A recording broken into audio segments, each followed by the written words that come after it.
हे दोस्तों नमस्कार। एक बार फिर से स्वागत है आपके अपने यूट्यूब चैनल यूपीएससी बाय दियो सर पर।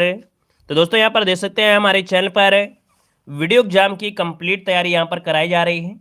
यहाँ पर देख सकते हैं कि आपके हिंदी की क्लासें, यहाँ पर आपकी जीके का प्रैक्टिस सेट, यूपी जीके, यहाँ पर topic wise history, polity, geography इत्यादि सभी प्रकार की क्लासें आपको दी जा रही हैं और आपके एग्जाम के लिए बेहतर से बेहतर कंटेंट आपको दिया जा रहा है।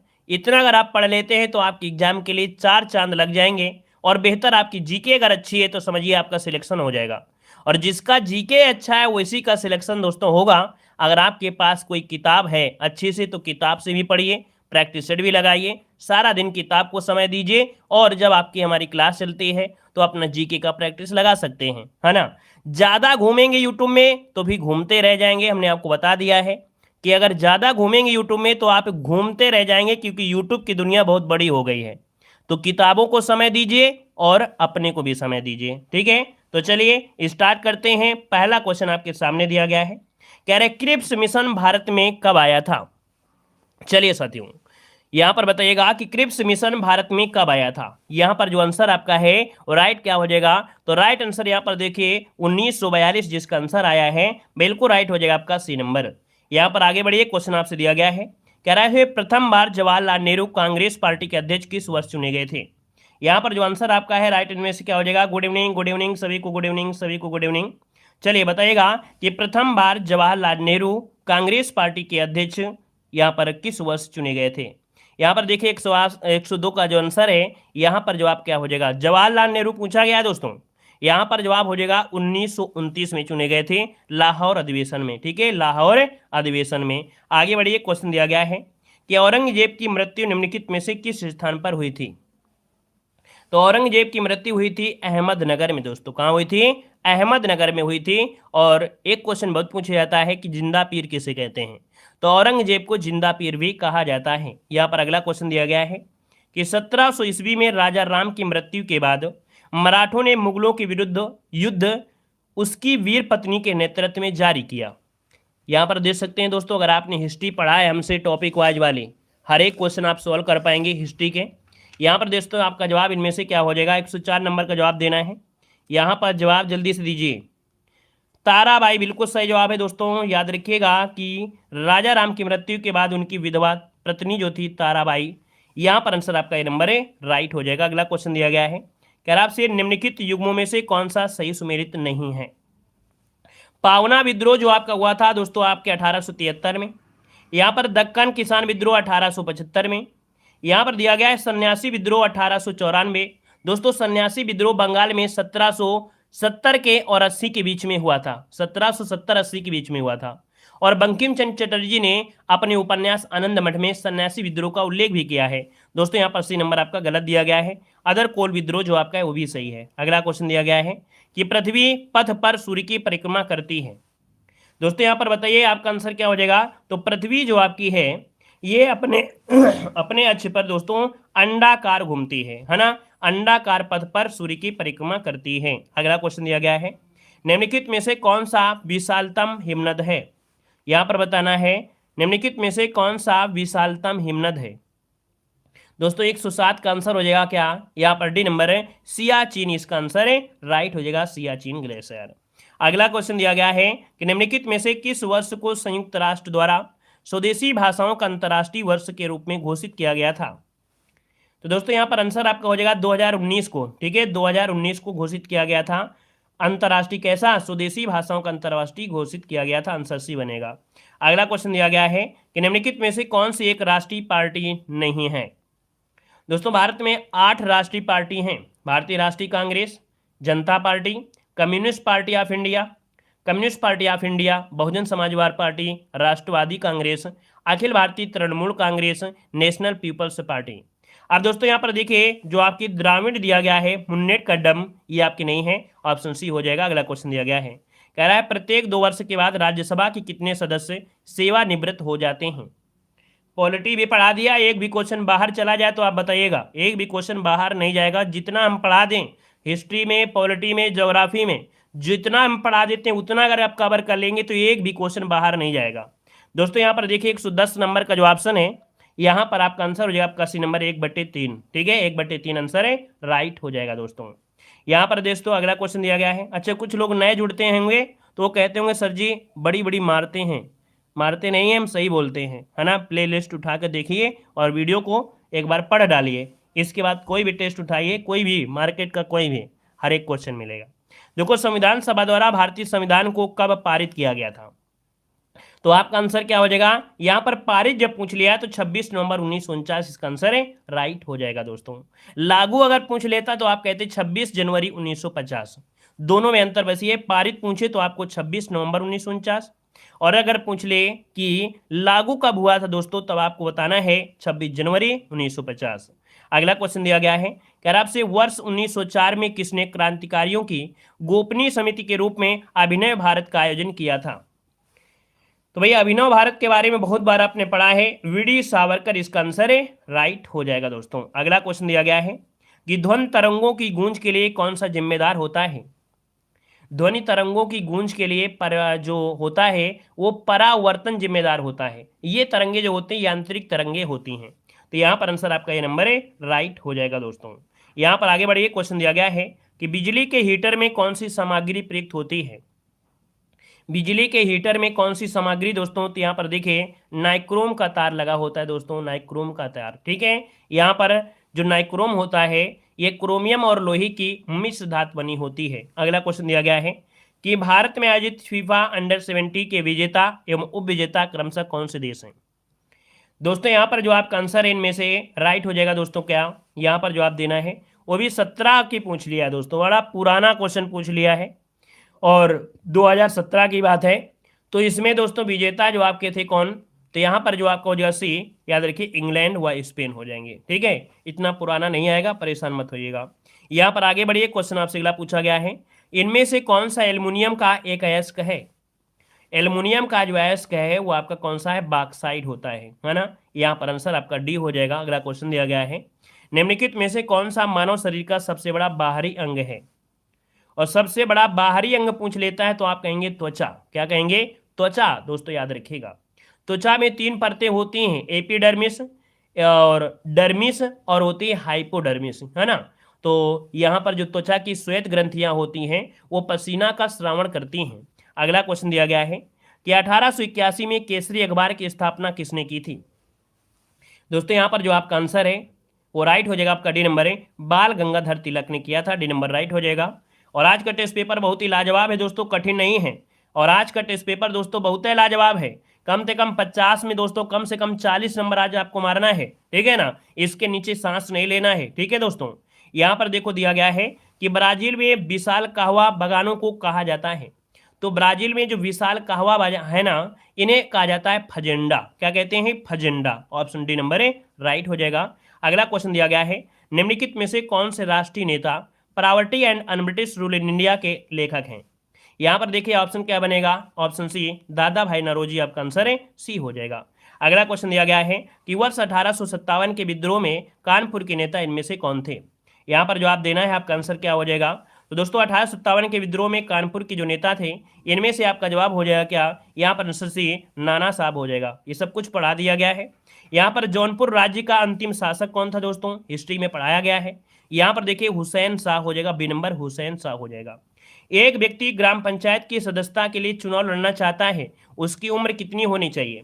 दोस्तों ग्राम पंचायत की सदस्यता के लिए चुनाव के लिए दोस्तों 21 वर्ष या इससे ऊपर। तो ऑप्शन में हो जाएगा सी नंबर। अगला क्वेश्चन दिया गया है कि विभिन्न संघीय क्षेत्रों का प्रशासनिक ढांचा, विभिन्न संघीय क्षेत्रों का प्रशासनिक ढांचा यहां पर कह सकते हैं कि संसद द्वारा निर्धारित किया जाता है दोस्तों। किसके द्वारा? संसद के द्वारा निर्धारित किया जाता है। यहाँ पर आर्टिकल नंबर 239 से लेकर 242 जो हैं वो संघीय क्षेत्रों से संबंधित हैं। अगला क्वेश्चन दिया गया है, कह रहा आपसे निम्नलिखित में से भारत में मौलिक कर्तव्य कौन सा है? मौलिक कर्तव्य इनमें से कौन सा है? तो न्यायपालिका से कार्यपालिका पृथक्करण या आर्टिकल नंबर 50 में ये नीति निर्देशक तत्व में होता है, ये गलत हो गया। हमारी मिली जुली संस्कृति की समृद्ध विरासत को संरक्षित करना, महत्व प्रदान करना, देखिए बी नंबर आपका राइट हो गया दोस्तों। ठीक है, यहाँ पर बी नंबर है, राइट हो जाएगा। यहाँ पर आगे बढ़िए, क्वेश्चन आपसे अगला पूछा गया है, कह रहा है रॉयल सोसाइटी ऑफ लंदन का फेलो बनने वाला सबसे पहला भारतीय इनमें से कौन था?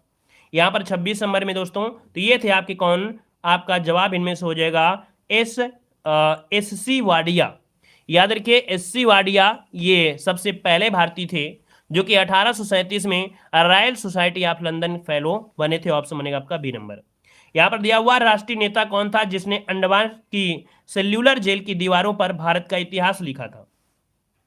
तो देखिए इनका नाम है दोस्तों, याद रखिए वीर सावरकर। इन्होंने क्या किया था, अंडमान की सेल्यूलर जेल जो थी है ना, जिसे काला पानी की सजा दी जाती थी, तो दोस्तों वहां की दीवारों में इन्होंने भारत के इतिहास ही लिख डाला था।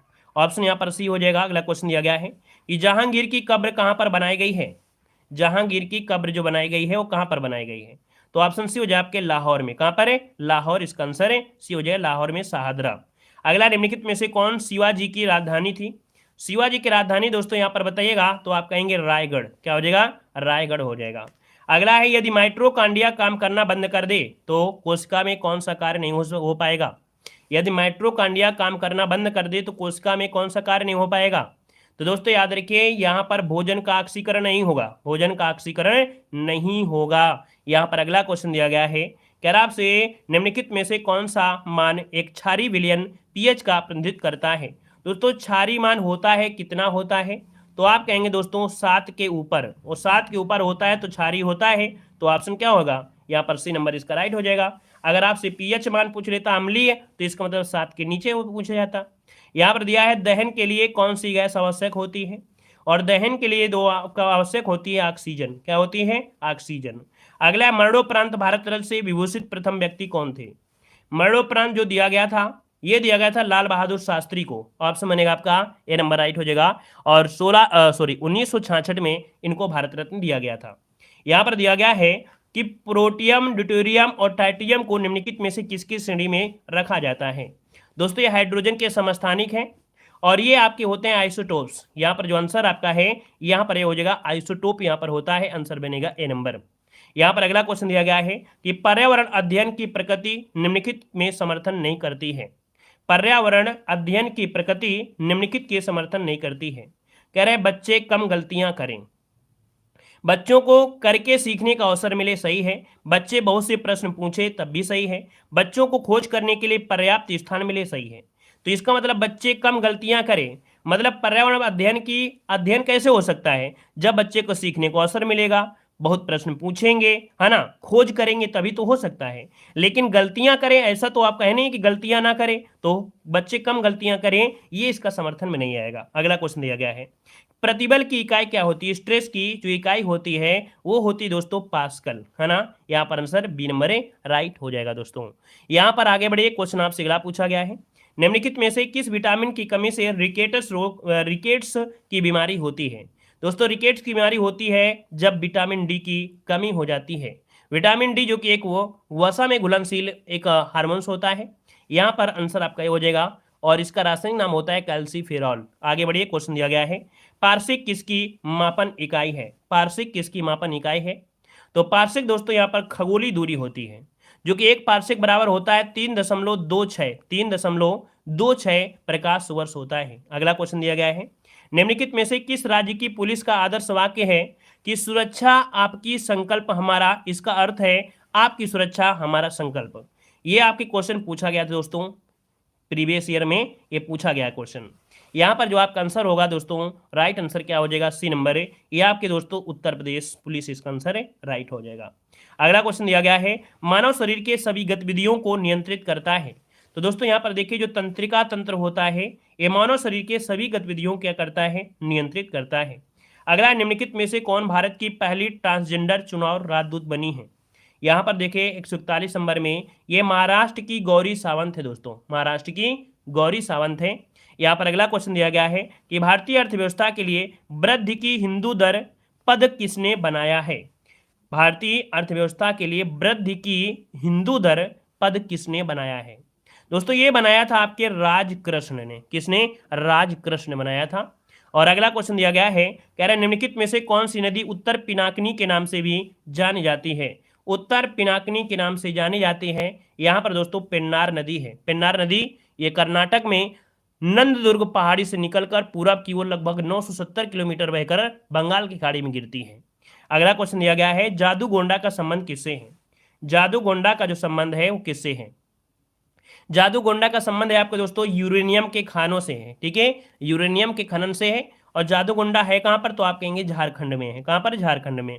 अगला है मुंबई अब छत्रपति शिवाजी महाराज टर्मिनल से थाने तक भारत में पहली यात्री ट्रेन किस वर्ष चली थी। तो दोस्तों ये चली थी आपके 1853 को, ठीक है, 1853, वो भी 16 अप्रैल, 16 अप्रैल याद रखिएगा। अगला, निम्नलिखित में से जेल का उदाहरण इनमें से कौन सा है। तो इनमें से जेल कौन सा है भाई, वैसा कोलाइड जिसमें ठोस कण द्रव में समान रूप से परिक्षेपित होते हैं। मतलब यहाँ पर जो आपका है दोस्तों पनीर है ना, पनीर जो आपका है ये जेल होगा दोस्तों। यहाँ पर आंसर आपका ए राइट हो जाएगा। अगला क्वेश्चन दिया गया है, यहाँ पर आपसे क्वेश्चन आपका अगला है, कह रहे जल का हिमांक बिंदु कितना होता है। जल का हिमांक बिंदु या गलनांक बिंदु वह तापमान जिस पर जल जो होता है द्रव अवस्था से ठोस अवस्था या मतलब इसकी विपरीत अवस्था में परिवर्तित होता है। तो ये होता है दोस्तों यहाँ पर सी नंबर है 0 डिग्री सेंटीग्रेड। अगला क्वेश्चन है, बड़ा इमामबाड़ा कहाँ पर अवस्थित है। पिछली बार ये क्वेश्चन पूछा गया था दोस्तों, ये आपके लखनऊ में है, ठीक है। अगला क्वेश्चन दिया गया है, कह रहा है RFP का पूरा नाम क्या है जिसका उपयोग IT सेक्टर में RFP दस्तावेज के संदर्भ में किया जाता है। तो दोस्तों यहां पर इसका पूरा नाम क्या हो जाएगा, तो हो जाएगा रिक्वेस्ट फॉर प्रपोजल। ऑप्शन बनेगा आपका ए नंबर इसका राइट हो जाएगा। अगला क्वेश्चन दिया गया है, कह रहा है भारत में एक राष्ट्रीय दल के रूप में मान्यता प्राप्त करने के लिए किसी दल को कम से कम कितने मत प्राप्त करने चाहिए दोस्तों। तो दोस्तों याद रखिए 6% वैध मत या 4 से अधिक राज्यों में, मतलब 6% वैध मत होना चाहिए, है ना। 4 हो या इससे अधिक राज्य हो कोई दिक्कत नहीं है, लेकिन 6% वैध मत होना आवश्यक है दोस्तों। तो इस प्रकार से 50 क्वेश्चन हुए। वीडियो अच्छा लगा है तो वीडियो लाइक करें, नए तो चैनल को सब्सक्राइब भी करें और टेलीग्राम से भी जुड़े, ठीक है, टेलीग्राम से भी जुड़े ताकि वहां पर आप लोगों को नोटिफिकेशन भी मिलती रहे और आवश्यकता पड़ने पर आपको PDF भी मिलने लगेंगी दोस्तों, ठीक है ना। तो पहली बार जुड़े हैं तो चैनल को जरूर सब्सक्राइब करिएगा, ठीक है। अच्छा, यहाँ पर आज का स्कोर हमारे हिसाब से कम आप लोगों का यहाँ पर 45 नंबर तो आना ही चाहिए। यहाँ पर आज के टेस्ट में दोस्तों एक क्वेश्चन या तो 2 क्वेश्चन या 3 मान लेते हैं, 1 2 3 ही क्वेश्चन आपके होंगे, इससे ज़्यादा नहीं होंगे, है ना। तो दोस्तों यहाँ पर देख सकते हैं कि इतने गलती आपकी हो सकती हैं। तो लगभग आपके हम मानते हैं कि 45 नंबर आपने सही किया होगा, ठीक है। और दोस्तों हमने बताया है अगर आप लोग सक्सेस होना है, ठीक है, आप चैनल पर यूट्यूब पर किसी पर विश्वास करें, ये आपकी मेहरबानी होगी। हमने आपको बताया है कि आपको दोस्तों जीके पर फोकस करना है। अगर आपको ग्राम विकास अधिकारी बनना है, ठीक है, आपको अगर ग्राम विकास अधिकारी बनना है तो दोस्तों जितना जीके पढ़ लेंगे, जितना जीके पढ़ लेंगे उतने दोस्तों आप लोगों के लिए बेटर होगा। क्योंकि भैया हिंदी तो सब लोग करेंगे और हिंदी में सबका कंपटीशन समान होगा। भाई सबको हिंदी होगा तो हिंदी से कंपटीशन नहीं हो सकती है। रीजनिंग में कोई अगर 15 दिन या 20 दिन मेहनत कर लेगा तो भी इसमें कोई कंपटीशन रीजनिंग की नहीं है दोस्तों। जीके का ही कंपटीशन होता है, जीके का ही कंपटीशन है। हमने हिस्ट्री और आपकी पॉलिटी कंप्लीट करा दिया है, ज्योग्राफी स्टार्ट हो गई है ना। तो दोस्तों हिस्ट्री पॉलिटी ज्योग्राफी ये आपको पढ़ाए रहे हैं, इकोनॉमिक्स पढ़ा देंगे, साइंस पढ़ा देंगे। खुद की किताब से भी आप लोग पढ़िए, अपनी किताब जो भी उससे जरूर पढ़िए। तो चलिए फिर आज की क्लास में रखते हैं, ठीक है। धन्यवाद सभी को, जय हिंद, वंदे मातरम, गुड नाइट, शुभ रात्रि, धन्यवाद।